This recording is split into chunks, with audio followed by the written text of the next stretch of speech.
Andrew Tech Videos presents Personnel Interview Questions. Part 6, Question number 61. What is more important to you, money or success?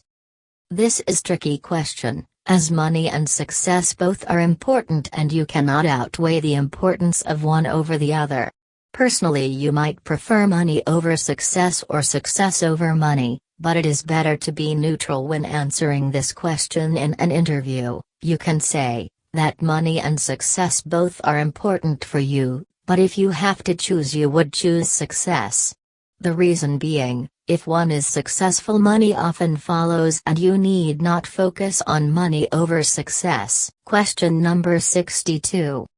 If you had enough money to retire right now, would you? Answer yes if you would. But since you need to work, this is the type of work you prefer. Do not say yes if you do not mean it. Question number 63. What are your aspirations beyond this job? Again, don't fall into the trap of specifying job titles. Stick to a natural progression you see as plausible. How should this job grow for the good of the organization? Then turn your attention once again to the job at hand. If you seem too interested in what lies beyond this job, the interviewer will fear that you won't stick around for long. Sample answer: beyond this job as a marketing assistant, I see myself moving up through marketing analysis into brand management and eventually running a category. I'm aware that there are several skills I need to develop in the interval, and I believe with your continuing education program and my own motivation for self-improvement, I'll have those skills when the opportunities arise for greater responsibility. That's why I'm determined to learn from the ground up, starting as a marketing assistant. Question number 64. Tell me about a special contribution you have made to your employer. Before an employer makes her decision to hire you, they will need to know how you have performed in the past and any other special contributions that you can bring to the company. In my last job, I ran the fundraiser campaign for 3 consecutive years. I believed it was an important cause, and I knew it was difficult for the company to find volunteers. Advice: don't give long boring answers, instead focus your answers on the actions you took and the positive results that you obtained. Question number 65. Tell me about a time when you failed. It is certainly that anyone fails sometime, especially at work. For example, fail to comply with the regulations, fail to meet the deadline, fail to persuade others, fail to meet the goals. What matters more is what you learn from such failure, and the interviewer is planning to investigate that. There are various reasons to failure, objective or subjective: a fraud, a wrong action, an omission, or a lack of capacity. You don't need to be too cautious about these, as if you learn from your failure, then there is nothing to worry about. In answering this question, first, state a situation when you failed to do something. It is better if the reason is not your subjective intention. Then state how you realized that and dealt with that. And finally, how you learn from that. Question number 66. If you are allowed to change one thing about your last job, what would it be? I have been working at a senior level since last many years. These roles have always needed me to make real-time decisions. Sometimes the facts, figures and other information in real-time cases are not complete and still we have to make a decision. In such cases, there exists a probability of making inaccurate decisions. Knowing this, I usually run down my old decisions to see the outcome. It makes sure that I don't repeat a mistake ever again in future.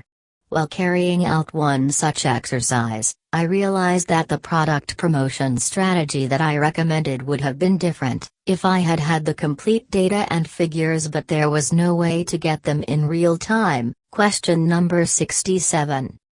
Describe a situation where you disagreed with a supervisor.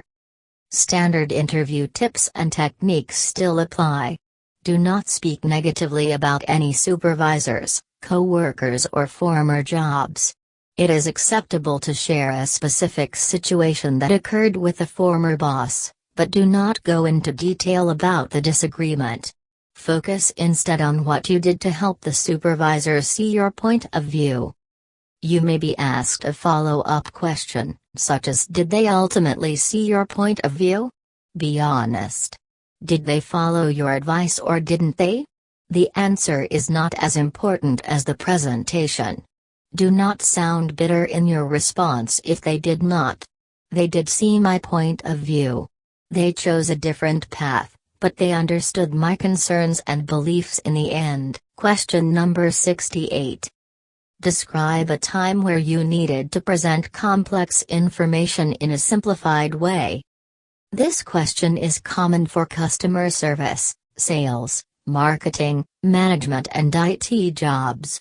Provide specific, job-related examples. Did you create any documents? Did you practice its presentation? Did you run it by another employee? Remember to discuss all of the methods you use to simplify the information. Question number 69. Describe a time you had to adapt your style. Questions about your ability to change your mind will be very common during behavioral interviews. The employer is going to be testing your decision-making skills. They also are seeing if you are rigid in your beliefs. Share a time during your past employment where you needed to change your mind or adjust a process. No employer wants someone that is rigid in their beliefs. Question number 70. Describe a time where you were wrong. Companies do not want to hire someone that is always right. They want to hire someone that makes mistakes and learns from these mistakes. Questions about mistakes or errors in judgment are common. Come up with a few mistakes you can discuss if requested. Always make sure that you are able to follow up with what you learned from the experience and how it has affected your current decision-making strategies. Question number 71. Describe a time where you had to delegate tasks. Questions about managing others are not limited to management jobs. Businesses want to see examples of leadership in their employees. There are a variety of behavioral interview questions that are designed to see how well you handle a leadership role. The best way to answer this is to highlight why you delegated each task to its recipient. I focused on the staff member's strength. I delegated the tougher IT tasks to Todd because he was more experienced. Jeff had an eye for accuracy, so I had him run data check. I handled the overall QA since I had the most experience with the details of the project. Question number 72. Describe a time where you were unsure of the next steps. Many jobs require a motivated self-starter that will seek out tasks and ensure they are on the right track. Employers are not looking for someone that gets confused and does not look for help. Many questions will focus on your own personal responsibility and how you handled issues that arose while you were working alone. Question number 73. Describe a time where you were blamed for a mistake you did not make. Personality plays a role in behavioral interviews. Employers want to see that you are a well-balanced person that knows how to handle themselves. These types of questions are designed to see how you handled situations that can be very personally stressful. Try to share examples that reflect positively on all parties involved. Once I was blamed for not double-checking marketing data, which drastically impacted one of our campaigns. Though I was not the staff member in charge of the data collection and analysis, I knew it would be unproductive to try to pass blame. So I simply asked what steps I could take to help resolve the problem. Afterward I spoke with the staff member in charge of checking data and let them know of the error so that both of us could ensure it would not be repeated. Question number 74. Are you people-oriented? If you are, then describe how well you communicate with others, colleagues, teammates and co-workers. during your day-to-day work. Sell some of your positive traits, for example, how good listener you are, how well you give and help to others when needed, how you share thoughts and ideas, how you maintain a positive discussion, how you organize and prioritize people work, how well you convince others, how supportive you are, how you interact and consult with others when solving problems, and how you show an interest to what others are saying. Question number 75. Are you a social person? What are your interpersonal skills? Whether you are a social person or nor is one of the first interview questions on communication skills that are asked. Being social does not mean just making profiles on social networks, but actually getting down and have healthy professional and personal social relationships with most people. Being social can be a positive trait, but being too social can be detrimental to you and the company. Therefore, when answering, you should say that while you are social and do take out time to interact with others, you ensure that it does not disturb other important missions in your professional life. Question number 76. How do you usually start a fresh relationship with a client? Do you consider this important? When you answer this question, do try and portray yourself as someone who is very sociable and enjoys meeting new people. Establishing new lines of communications and a fresh new relationship is something that you always look forward to. You like meeting new people and fostering new methods of communication. But you always like to ensure that the clients you are meeting will benefit your company in the long run. Question number 77. When people criticize you, what do they mention the most? This is one question you should be careful of. You could say something like, I have always been accused of being a perfectionist. I have high expectations from my coworkers and it is something most of them can't handle. Or it was very difficult for me to make presentations a decade ago. I was unable to do so at high school as well.